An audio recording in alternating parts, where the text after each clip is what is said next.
قل هل يستوي الذين يعلمون والذين لا يعلمون انما يتذكر اولو الالباب۔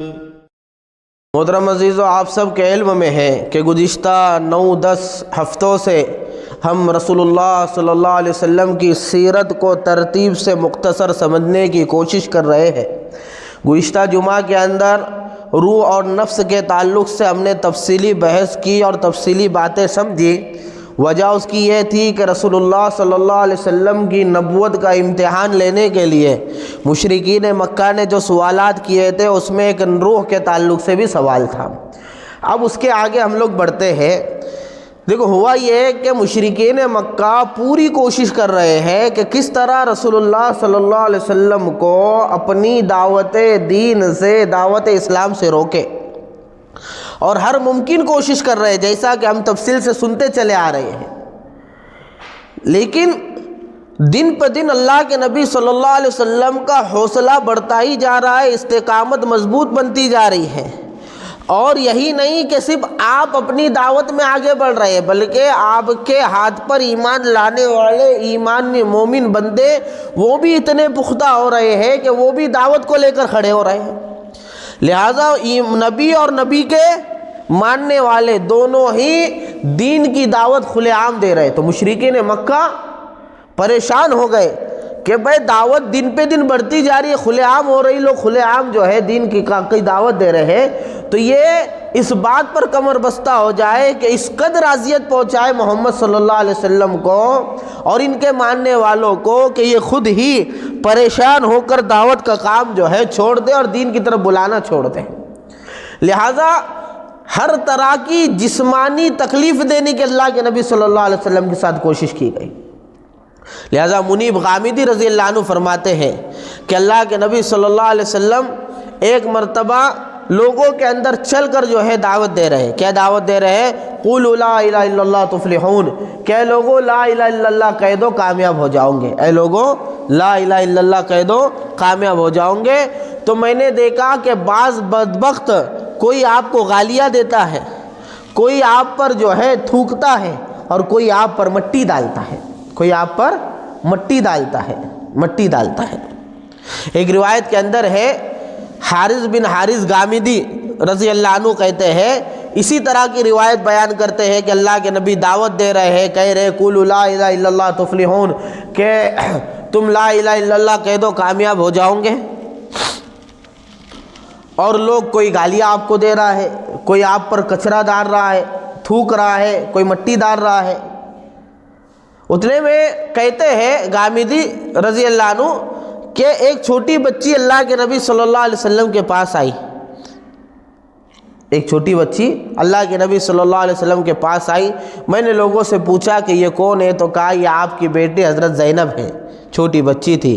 اور دوسری روایت میں حارث بن حارث کی روایت کے اندر ہے کہ اللہ کے نبی صلی اللہ علیہ وسلم نے اپنی بیٹی کو مخاطب کر کر کہا، بیٹی تو آج تیرے باپ کو مغلوب دیکھ کر پریشان مت ہونا، تیرے باپ کو مغلوب دیکھ کر پریشان مت ہونا۔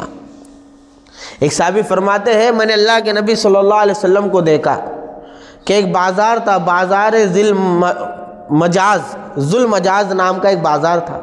وہاں پر میں نے اللہ کے نبی صلی اللہ علیہ وسلم کو دیکھا کہ اللہ کے نبی صلی اللہ علیہ وسلم لوگوں میں دعوت دے رہے ہیں، اور آپ کو پیچھے سے آ کر لوگ جو ہے، پیچھے سے ایک شخص آ رہا ہے اور وہ اللہ کے نبی صلی اللہ علیہ وسلم کو جو ہے برا بھلا کہہ رہا ہے، آپ کو گالیاں دے رہا ہے۔ ادھر اللہ کے نبی صلی اللہ علیہ وسلم جو ہے دعوت دے رہے ہیں کہ قولوا لا الہ الا اللہ تفلحون، کہ تم لا الہ الا اللہ کہہ دو مسلمان ہو جاؤ کامیاب ہو جاؤ گے۔ وہ پیچھے سے کہتا ہے لوگوں کو، یا ایھا الناس لا تطیعوہ فانہ کذاب، نعوذ باللہ، کہ لوگوں اس کی بات نہ سننا، اس کی بات نہ ماننا، اس لیے کہ یہ جھوٹا ہے۔ یہ کیا ہے؟ یہ جھوٹا ہے، یہ جھوٹا ہے۔ ایک دوسری روایت میں ہے، اسی بازار میں اللہ کے نبی ذل مجاز، اسی بازار میں اللہ کے نبی صلی اللہ علیہ وسلم دعوت دے رہے ہیں۔ ابو جہل پیچھے سے آیا، اللہ کے نبی آگے دعوت دیتے ہوئے چل رہے ہیں، ابو جہل آپ کو برا بھلا کہہ رہا ہے، آپ اس کے اوپر التفات نہیں کر رہے، نہیں کر رہے۔ اور ابو جہل جو ہے آپ کو گالیاں دے رہا ہے، برا بھلا کہہ رہا ہے، اور آپ اس کے اوپر کوئی جو ہے توجہ نہیں دے رہے، اور وہی لوگوں سے کہہ رہا ہے کہ یہ جھوٹا ہے، اس کی بات کی اطاعت نہیں کرنا، اس کی بات نہیں سننا، اس کی بات نہیں سننا۔ ایک مرتبہ اللہ کے نبی صلی اللہ علیہ وسلم دعوت دے رہے تھے، لوگ آئے اور اللہ کے نبی صلی اللہ علیہ وسلم کو مارنے پیٹنے لگے۔ حضرت ابوبکر صدیق رضی اللہ عنہ دوڑ کر آئے اور کہا کہ اے لوگوں، اتقتلون رجلا، کیا تم ایک ایسے آدمی کو قتل کر دو گے جو کہتا ہے ربی اللہ، کہ میرا رب اللہ ہے، میرا رب اللہ ہے، جبکہ وہ اپنی نبوت اور رسالت کے بین دلائل اور روشن دلائل لے کر تمہارے پاس آیا ہے، جبکہ وہ اپنے رب کی طرف سے نبوت اور رسالت کے روشن دلائل لے کر تمہارے پاس آیا ہے، کہ تم ایسے شخص کو قتل کر دو گے، ایسے شخص کو مار دو گے؟ علماء کرام نے لکھا ہے یہ وہ الفاظ تھے جو موسیٰ علیہ السلام کے زمانے کے اندر بھی ایک مومن نے کہے تھے۔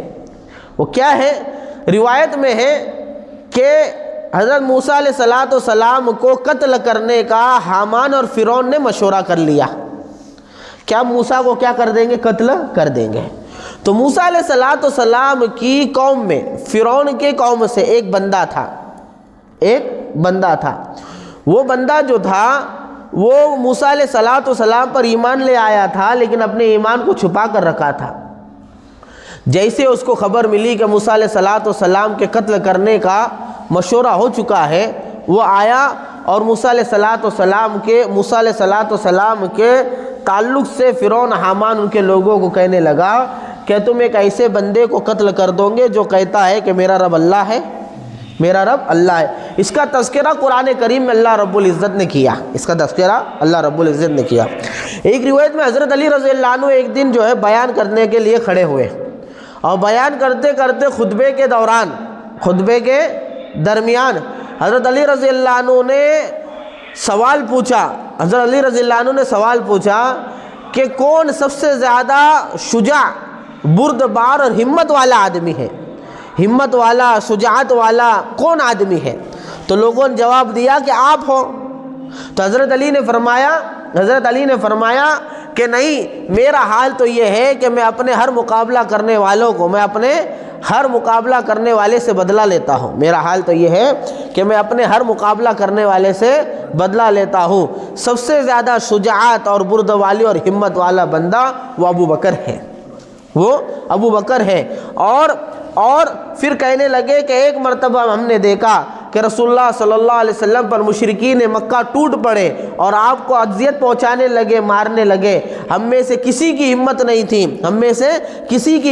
تھی کہ اب اللہ کے نبی صلی اللہ علیہ وسلم کے پاس جائے۔ ابو بکر دوڑتے ہوئے آئے، ایک مکہ اس کو مارا، ایک مکہ اس کو مارا، اور دونوں کو ہٹا دیا، تینوں کو ہٹا دیا، جتنے لوگ تھے آپ سب کو ہٹا دیا۔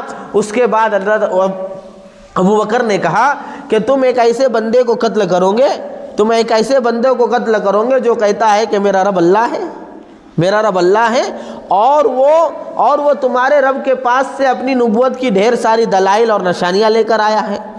پھر یہ کہنے کے بعد حضرت علی رضی اللہ عنہ نے لوگوں سے سوال کیا کہ بتاؤ، وہ رجل مومن جو فرعون کے قوم سے تھا، موسیٰ علیہ السلام کے زمانے کا، وہ افضل ہے یا ابو بکر افضل ہے؟ کیا سوال کیا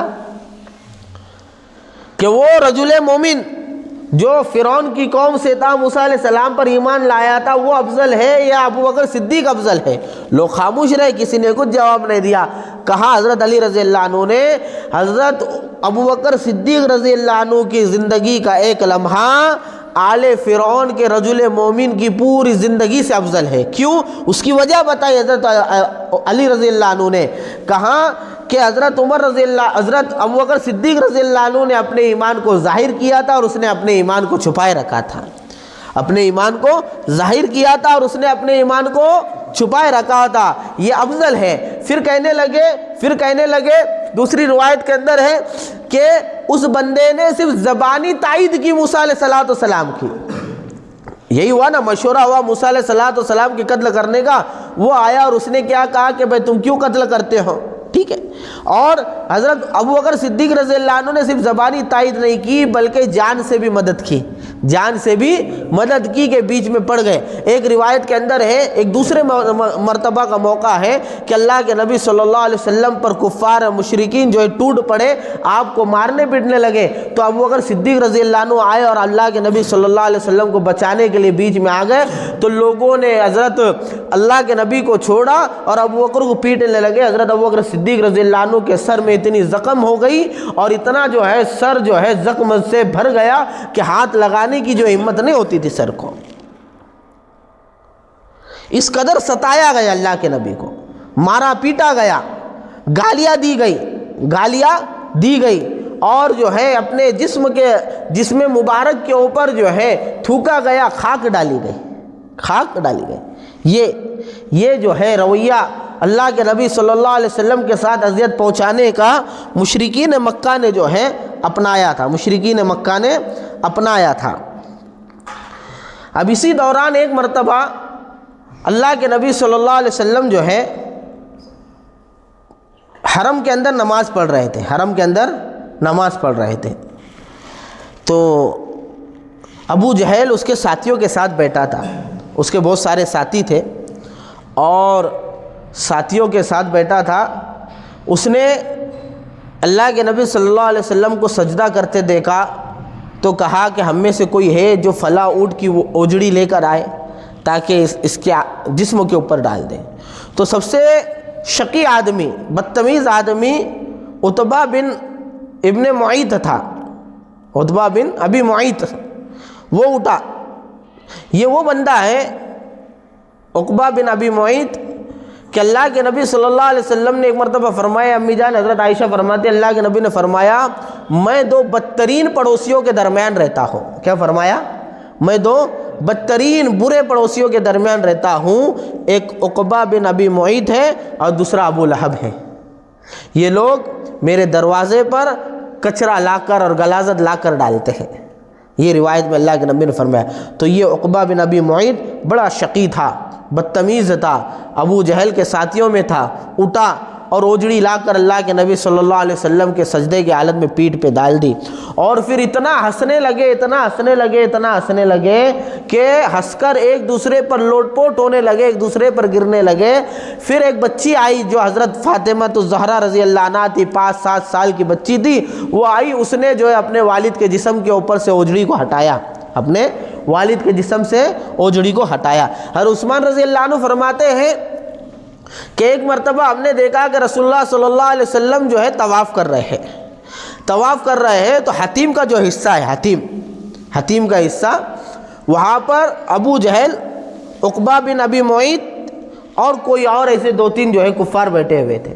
اللہ کے نبی صلی اللہ علیہ وسلم جب بیت اللہ کا طواف کر رہے تھے تو جب حتیم کے پاس ان کے پاس آتے تو ابو جہل نے ناگوار گزرنے والے الفاظ، برے الفاظ کہے، اللہ کے نبی نے اگنور کیا، کوئی دھیان نہیں دیا۔ پھر جو ہے دوسرا طواف کیا، پھر اگلی بار پھر ایسا ہوا، اور اس کے بعد پھر ایسا۔ جب تیسری مرتبہ اللہ کے نبی صلی اللہ علیہ وسلم کو برا بھلا کہا تو اللہ کے نبی صلی اللہ علیہ وسلم کو غصہ آیا اور آپ کا چہرہ انور جو ہے یہ متغیر ہو گیا، اور متغیر ہونے کے بعد آپ نے کہا کہ تم اس وقت تک نہیں مانو گے جب تک کہ اللہ کا عذاب تم پر نہ آ جائے، اللہ کا عذاب تم پر نہ آ جائے، تم اس وقت تک نہیں مانو گے جب تک کہ اللہ کا عذاب تم پر نہ آ جائے۔ تو روایت کرنے والے راوی کہتے ہیں کہ جیسے اللہ کے نبی صلی اللہ علیہ وسلم نے یہ بات کہی، ان کے چہرے جو ہے فک ہو گئے اور جو ہے سب خاموش ہو کر سر نیچے ڈال دیا۔ جب اللہ کے نبی صلی اللہ علیہ وسلم پر اوجڑی ڈالی گئی تو اللہ کے نبی صلی اللہ علیہ وسلم کی بیٹی نے آ کر اٹھایا۔ اس وقت بھی اللہ کے نبی صلی اللہ علیہ وسلم نے ان کے لیے بد دعا کی، تو یہ اللہ کے نبی صلی اللہ علیہ وسلم کی بد دعا سے بہت ڈر گئے، کیونکہ ان کا یہ عقیدہ تھا زمانے جاہلیت کے اندر بھی کہ اس شہر میں بیت اللہ کے پاس دعائیں قبول ہوتی ہے، اس شہر میں بیت اللہ کے پاس بولو کیا ہوتا ہے، دعائیں قبول ہوتی ہے۔ ان کو ڈر تھا، اس بات کا ڈر تھا۔ لیکن تکلیف پہنچانے میں جو ہے کچھ کمی کرتے نہیں تھے، تکلیف پہنچانے میں کچھ کمی نہیں کرتے تھے۔ دیکھو علماء کرام نے ایک بات لکھی ہے کہ جس طرح ایمان لانے میں سابقون الاولون تھے کہ پہلے ایمان لانے والے، ایمان لانے والے، تو اسی طریقے سے مشرکین مکہ تو سب کے سب اللہ کے نبی کے دشمن تھے۔ مشرکین مکہ سب کے سب، کیا مرد کیا عورت، سب کے سب اللہ کے نبی کے دشمن تھے، لیکن کچھ لوگ اذیت پہنچانے میں، کچھ لوگ جو ہے تکلیف پہنچانے کے اندر بہت خاص تھے۔ علماء کرام نے ایسے دشمنان خاص کی فہرست بنائی ہے نا، اس کے اندر نام ذکر کیا۔ سب سے بڑا اور سب سے اول دشمن اللہ کے نبی کا جو تھا وہ ابو جہل بن ہشام تھا، ابو جہل بن ہشام تھا۔ بہت تکلیف پہنچائی اس نے، بہت تکلیف۔ اس کو تو اللہ کے نبی نے فرمایا فرعون حاذی الامہ، میری امت کا فرعون ہے، اور یہ ابو جہل ہے، ابو جہل۔ اور اللہ کے نبی صلی اللہ علیہ وسلم کا اس کے ساتھ فکر کا معاملہ ایسا تھا کہ جب حضرت عمر رضی اللہ عنہ کے حق میں دعا قبول ہوئی تھی تو صرف عمر کے لیے دعا نہیں مانگی تھی، ابو جہل عمر دونوں کے لیے دعا مانگی۔ کیا دعا مانگی تھی؟ اے اللہ اسلام کو عزت اور شوکت دے، ابن ہشام کے ذریعے یا ابن خطاب کے ذریعے۔ ابن خطاب حضرت عمر ہے، ابن ہشام ابو جہل تھا، دونوں کے لیے دعا۔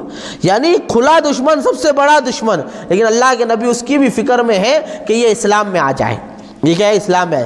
بہرحال ابو جہل بن ہشام، ابو لہب بن عبد المطلب، سگا چاچا، اس کے تعلق سے گزشتہ تفسیر میں بات آئی کہ اس کے تعلق سے پوری کی پوری جو ہے سورت نازل ہے۔ اسود بن عبد یاغوس، حارث بن قیس، ولید بن مغیرہ، امیہ بن خلف، ابی بن خلف، ابو قیس، عاص بن وائل، نضر بن حارث، امیہ بنت ابن الحجاج، زہیر بن ابی امیہ، سائب بن سیفی، اسود بن عبد الاسد، عاص بن سعید، عاص بن ہاشم، عقبہ بن ابی معیط، جس کا میں نے ابھی تذکرہ کیا، اللہ کے نبی کا پڑوسی تھا۔ ویسے یہ جتنے بھی نام ہیں نا، یہ اکثر اللہ کے نبی کے پڑوس میں رہنے والے لوگ تھے، اللہ کے نبی کے پڑوس میں رہنے والے۔ لیکن سب سے قریب کے پڑوسی جس کو اللہ کے نبی نے روایت میں بدترین پڑوسی کہا وہ یہ تھا، کون؟ عقبہ بن ابی معیط اور ابو لہب، چچا۔ سب سے زیادہ تکلیف دی انہوں نے۔ ابن الاسدہ، حکم بن عاص، عدی بن حمرہ، اس میں اکثر و بیشتر جو ہے اللہ کے نبی صلی اللہ علیہ وسلم کے، اکثر و بیشتر جو ہے اللہ کے نبی صلی اللہ علیہ وسلم کے پڑوسی تھے۔ اور دیکھو اللہ رب العزت کا ایک نظام ہے، کیا نظام ہے؟ کہ اللہ نے ہر جگہ خیر کے ساتھ شر کو پیدا کیا، ہدایت کے ساتھ ضلالت کو پیدا کیا، برائی کے ساتھ اچائی کو پیدا کیا۔ کیوں؟ کیونکہ اللہ رب العزت جو ہے یہ نہیں چاہتا کہ بندہ اپنے اختیار کو چھوڑ کر مجبور ہو کر ایمان قبول کرے۔ اللہ نے حق اور باطل دونوں کو واضح کر دیا، دونوں کی راہیں کھول دی اور دونوں کی طرف بلانے والے چھوڑ دیے۔ انبیاء حق کی طرف بلاتے ہیں، انبیاء کے وارثین حق کی طرف بلاتے ہیں، انبیاء کے نائبین حق کی طرف بلاتے ہیں، اور دشمنان اسلام جو ہے یہ باطل کی طرف بلاتے ہیں۔ اللہ نے حق کے ساتھ باطل کو پیدا کیا، اللہ نے حق کے ساتھ باطل کو پیدا کیا، نور کے ساتھ ظلمت کو پیدا کیا، ہدایت کے ساتھ ضلالت کو پیدا کیا، تاکہ لوگ اپنے اختیار سے حق یا باطل کا فیصلہ کر کر اس کو اختیار کریں۔ ورنہ قرآن کہتا ہے کہ اگر اللہ چاہتا وَلَوْ شَاءَ رَبُّكَ لَهَدَى النَّاسَ جَمِيعًا، اگر تیرا رب چاہتا تو سب مجبور ہو کر ایمان لے آتے۔ مثال کے طور پر ہم اپنے پیدا ہونے میں اختیاری امر پر ہے یا اضطراری امر پر ہے؟ پیدا ہونے سے پہلے ایسا آپشن تھوڑی آتا نا، سب کھڑے عالم ارواح میں کھڑے ہیں سب، یا کسی اور جگہ پر کھڑے ہیں اور وہاں پر فرشتہ آ رہا، بولو کس کو پیدا ہونے کا؟ تو لوگ ہاتھ اٹھا رہے ہیں بھائی میرے کو پیدا ہونے کا، بولے میرے کو نہیں پیدا ہونا، بہت جھگڑے، بولے واہ مودی کی حکومت چالو ہے، بولے مزہ نہیں، میں نے پیدا ہو رہا۔ ایسا اختیار تھا؟ ایسا اختیار تھا؟ چلو پیدا ہونے کا، کہاں پیدا ہونے کا؟ بولے عربستان میں، ہندوستان میں، انگلستان میں۔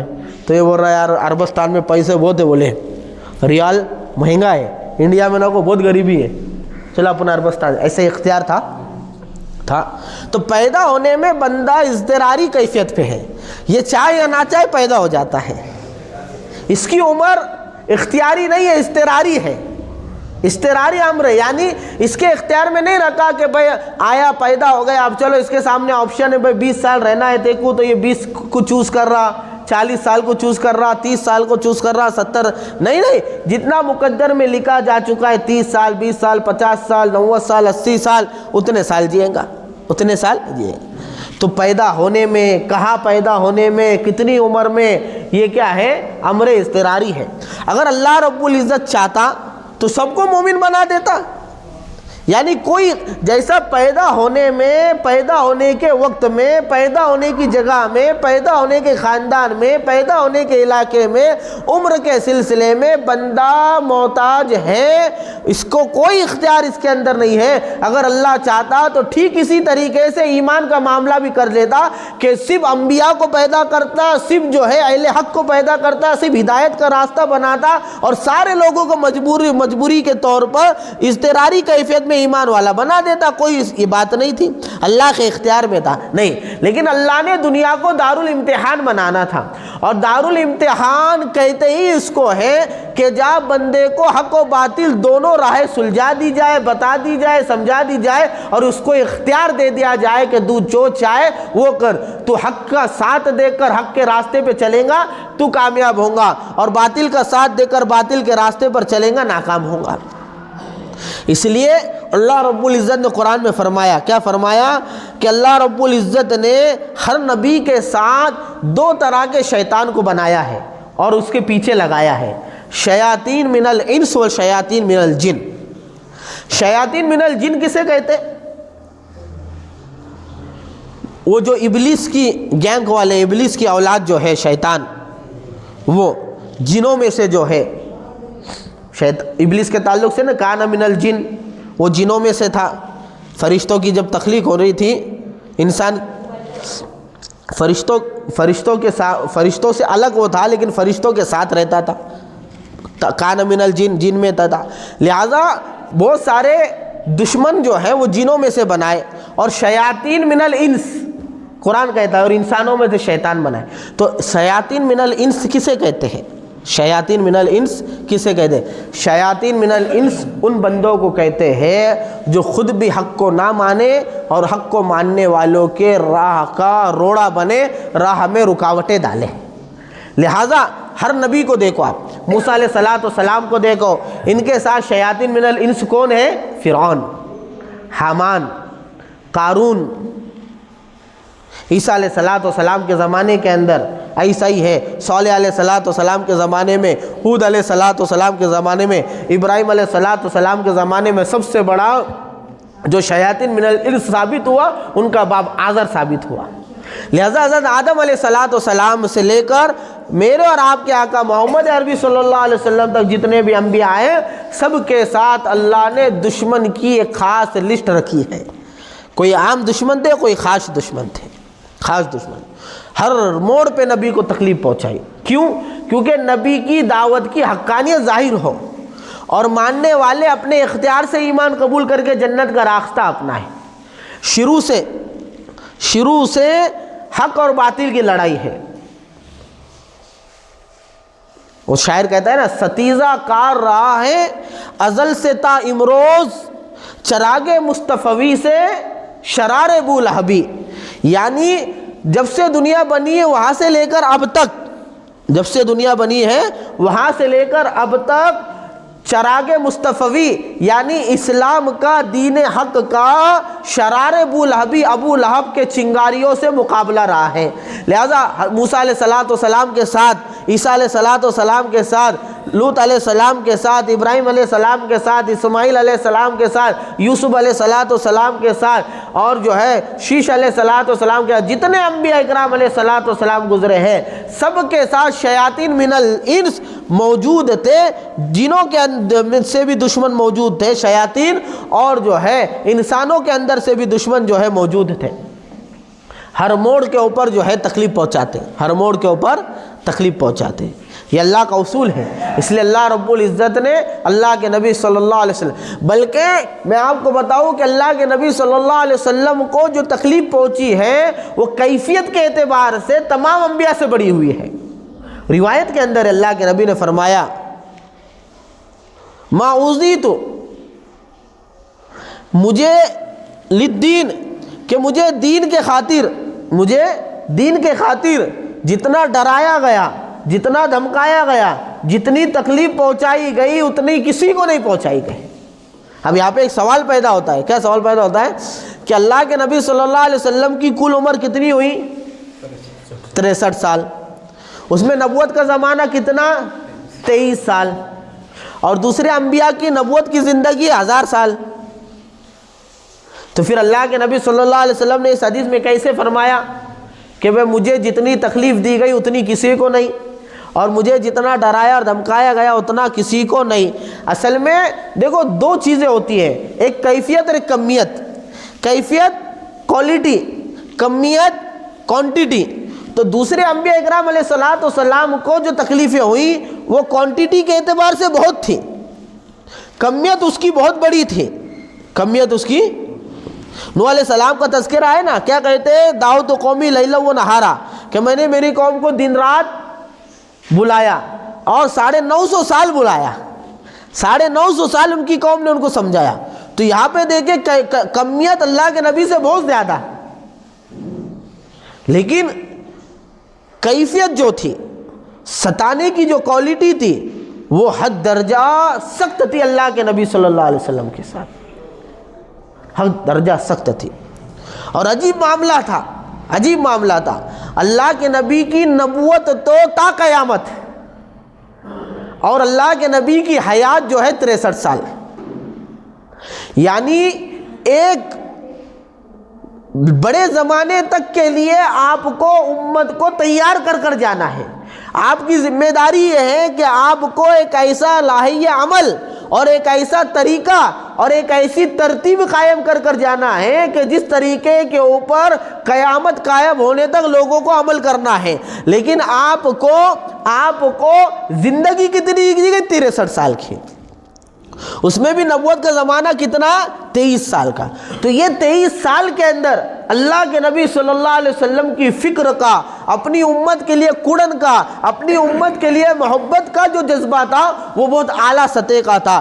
آپ کو صرف اپنے سامنے جو لوگ موجود تھے ان کی ہی ایمان اور اعمال کی فکر نہیں تھی، ان کے ہی جنت اور جہنم کی فکر نہیں تھی، بلکہ قیامت تک کے آنے والے سب اللہ کے نبی صلی اللہ علیہ وسلم کے امتی ہے، سب کے ایمان اور جہنم اور جنت کی جو ہے فکر تھی کہ جہنم سے بچ جائے، جنت میں چل جائے۔ تو اللہ کے نبی جو کوڑتے تھے اپنی امت کے لیے، اور آپ کا جو غلبہ تھا فکر کا، اور آپ کو جو امت سے محبت تھی، اس کی وجہ سے جب امت کی طرف سے تھوڑی بھی تکلیف ہوتی تھی آپ کو بہت زیادہ محسوس ہوتی تھی۔ اس لیے اللہ کے نبی نے فرمایا کہ مجھے جتنا ڈرایا گیا، مجھے جتنا دھمکایا گیا، مجھے جتنی تکلیف پہنچائی گئی اتنی کسی کو نہیں پہنچائی گئی۔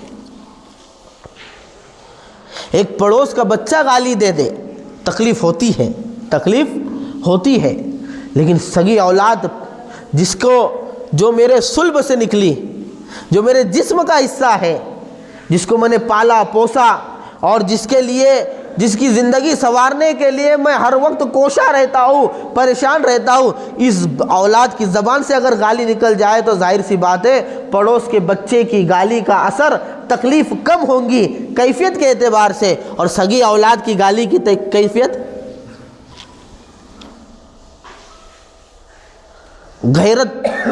غیرت پر دباؤ پڑ جاتا ہے۔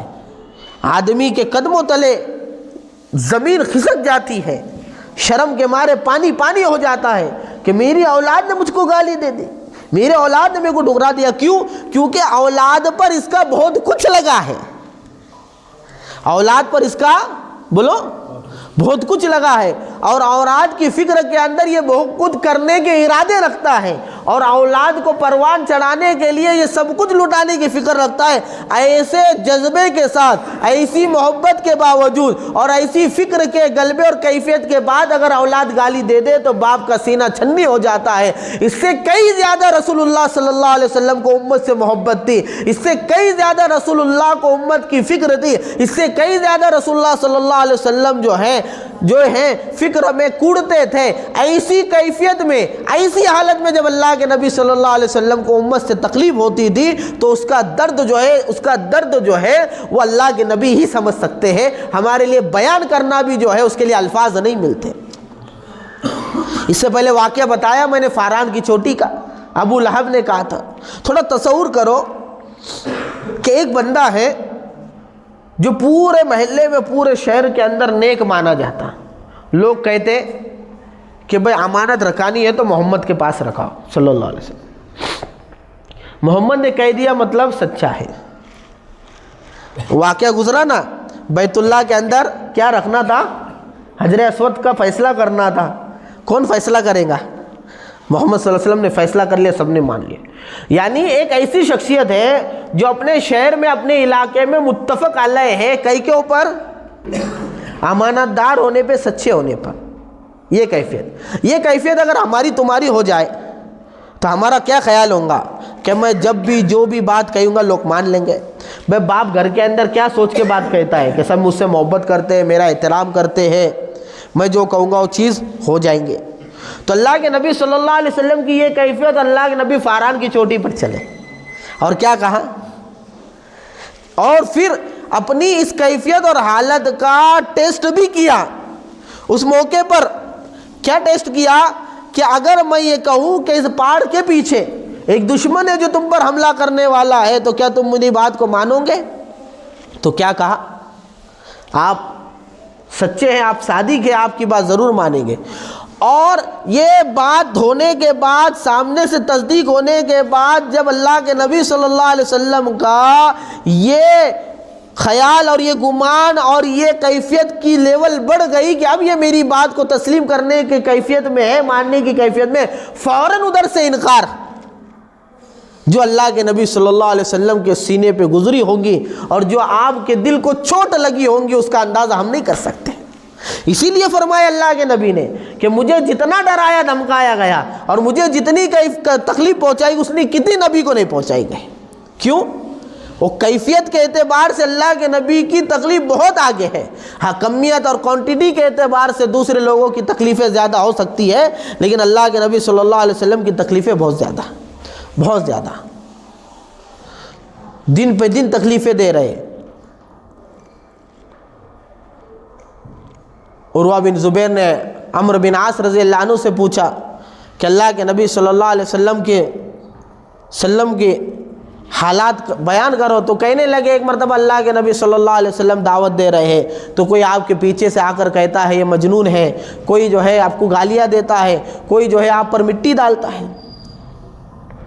ایک مرتبہ اللہ کے نبی صلی اللہ علیہ وسلم کو خبر ملی کہ قبیلے ابن عامر کے لوگ آئے ہیں۔ اللہ کے نبی صلی اللہ علیہ وسلم وہاں پر پہنچنے کے بعد اللہ کے نبی صلی اللہ علیہ وسلم نے ان سے کہا کہ بھائی کون ہے جو مجھے یہاں ٹھکانہ دے دے اور میری بات سن لے۔ لوگوں نے کہا کہ ہمارا سردار جو ہے باہر گیا ہے، وہ جب آ جائیں گا آپ اس سے ملاقات کر لینا۔ اللہ کے نبی وہاں رکے تھے، سردار آیا اور چونکہ قبیلے کے سردار کو ابو جہل وغیرہ نے اور مکہ کے جو بڑے لوگ تھے انہوں نے اللہ کے نبی صلی اللہ علیہ وسلم کے تعلق سے برا تعارف کرا دیا تھا۔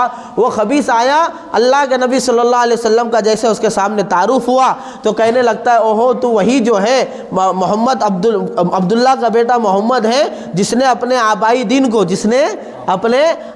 دین کو چھوڑ رکھا ہے اور جو نوے دین کا دعویٰ کرتا ہے۔ اللہ کے نبی صلی اللہ علیہ وسلم سے کہا کہ یہاں سے نکل جا، اور پھر اللہ کے نبی صلی اللہ علیہ وسلم کی گریبان پکڑ کر آپ کو کھینچا، آپ مٹی کے اندر گر گئے اور آپ کا پورا لباس مٹی سے جو ہے آلودہ ہو گیا، اور اس پر بس نہیں کیا، اللہ کے نبی کے چہرے پر تھوک دیا۔ نعوذ باللہ من ذلک۔ مسلسل اذیت ہے، مسلسل تکلیف ہے، یہاں تک کہ نبوت کا 9واں سال جاری تھا۔ اللہ کے نبی صلی اللہ علیہ وسلم کے تعلقات والے میں ایک شخص تھے زماد بن ثعلبہ ازدی، بعد میں صحابی بنے۔ زماد بن ثعلبہ ازدی یہ زمانے جاہلیت سے اللہ کے نبی صلی اللہ علیہ وسلم کے جان پہچان والے تھے۔ کہتے ہیں زماد بن ثعلبہ، میں ایک دن مکہ آیا تو دیکھ کیا رہا ہوں کہ میرے دوست محمد وہ آگے چل رہے ہیں، لوگوں کو کہہ رہے قولوا لا الہ الا اللہ تفلحون، کہ تم لا الہ الا اللہ کہہ دو کامیاب ہو جاؤ گے، اور پیچھے سے کوئی آپ کو ساحر کہتا ہے، جادوگر کہتا ہے، ساحر کہتا ہے، جادوگر، کوئی آپ کو مجنون دیوانہ کہتا ہے، کوئی آپ کو شاعر کہتا ہے، کوئی آپ کو جو ہے شاعر کہہ رہا ہے، کوئی مجنون کہہ رہا ہے، کوئی کاہن کہہ رہا ہے۔ طرح طرح کی باتیں. میں خیر خواہی میں اللہ کے نبی کے پاس آیا، یعنی محمد کے پاس آیا صلی اللہ علیہ وسلم، اور کہنے لگا کہ محمد تمہیں معلوم ہے کہ میں، کیونکہ ان کا پیشہ کیا تھا، وہ زمانے جاہلیت میں جھاڑ پھونک کر کے علاج کرتے تھے. ضماد بن ثعلبہ کیا کرتے تھے؟ جھاڑ پھونک کر کے، اس زمانے کے بابا تھے وہ، جھاڑ پھونک کر کے علاج کرتے تھے. انہوں نے کہا کہ اگر آپ کو جنون ہے، یعنی آپ مجنون ہو چکے، پاگل، نعوذ باللہ پاگل ہو چکے، تو میں آپ کا علاج کرنے کی کوشش کرتا ہوں، اگر آپ اجازت دے تو میں آپ کا علاج کر دوں. اللہ کے نبی صلی اللہ علیہ وسلم نے اس کے جواب میں جو الفاظ کہے، وہ الفاظ کو سن کر ضماد بن ثعلبہ ایمان میں داخل ہو گئے. اور وہ کون سے الفاظ ہیں؟ وہ مشہور خطبہ الحمدللہ نحمدہ ونستعینہ ونستغفرہ ونؤمن باللہ، یہ جو خطبہ ہے، ونعوذ باللہ من شرور انفسنا من یہد اللہ فلا مضل لہ ومن یضلل فلا ہادی لہ ونشہد ان لا الہ الا اللہ وحدہ واشہد ان محمدا عبدہ ورسولہ. یہ خطبہ اللہ کے نبی صلی اللہ علیہ وسلم نے پڑھ کر سنایا. جیسا ہی یہ خطبے کے الفاظ ضماد بن ثعلبہ ازدی کے کانوں پر پڑے تو اللہ کے نبی صلی اللہ علیہ وسلم سے کہا کہ دوبارہ پڑھیے. میں نے بہت کاہنوں کا کلام سنا ہے، میں نے شاعروں کے شعر بہت سنے ہیں، اور میں نے بڑے بڑے ادیبوں کے کلام سنے ہیں. یہ بات اور یہ کلمات تو یہ جو ہے گرامر کی گہرائی کو لیے ہوئے ہیں، میں نے ایسا کلام کسی کا نہیں سنا. دوبارہ جب اللہ کے نبی صلی اللہ علیہ وسلم نے الفاظ پڑھے، ضماد بن ثعلبہ ازدی رضی اللہ عنہ بن گئے، ایمان میں داخل ہو گئے، ایمان میں داخل ہو کہ اللہ کے نبی صلی اللہ علیہ وسلم دعوت دے رہے ہیں، یا لوگ آپ کو مجنون کہہ رہے ہیں، کوئی ساحر جادوگر کہہ رہے ہیں، کوئی شاعر کہہ رہا ہے. اور اس موقع پر یہ واقعہ ہوا اور ضماد بن ثعلبہ جو ہے یہ ایمان میں داخل ہو گئے، یہ ایمان میں داخل ہو گئے.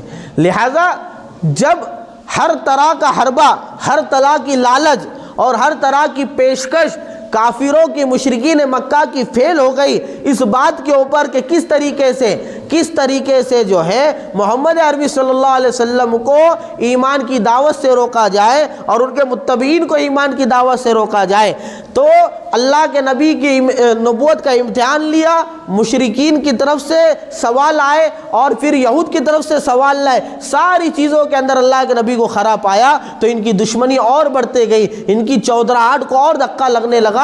اس لیے یہ ارادہ کر لیا تھا کہ ایسی اذیتیں پہنچائی جائیں گی کہ انتہا کو پہنچا جائیں گا اذیت کے، تاکہ یہ خود ہی دعوت کو چھوڑ دیں. لیکن سرکار دو عالم صلی اللہ علیہ وسلم وہ تو نبی تھے، وہ تو کیا تھے؟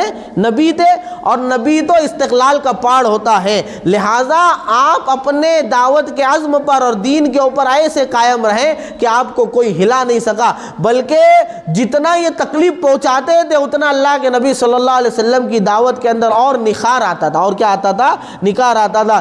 لہٰذا جب اوجڑی ڈالی گئی، آپ کے کپڑے جو ہے گندے ہو گئے، اس کے بعد اللہ رب العزت کی طرف سے حکم آیا وَثِيَابَكَ فَطَهِّرْ، کہ اپنے کپڑوں کو پاک رکھو، اپنے کپڑوں کو پاک رکھو. پھر وہاں سے یہ حکم جاری ہوا کہ نماز کے اندر کپڑے کو پاک رکھنا بھی کیا ہے؟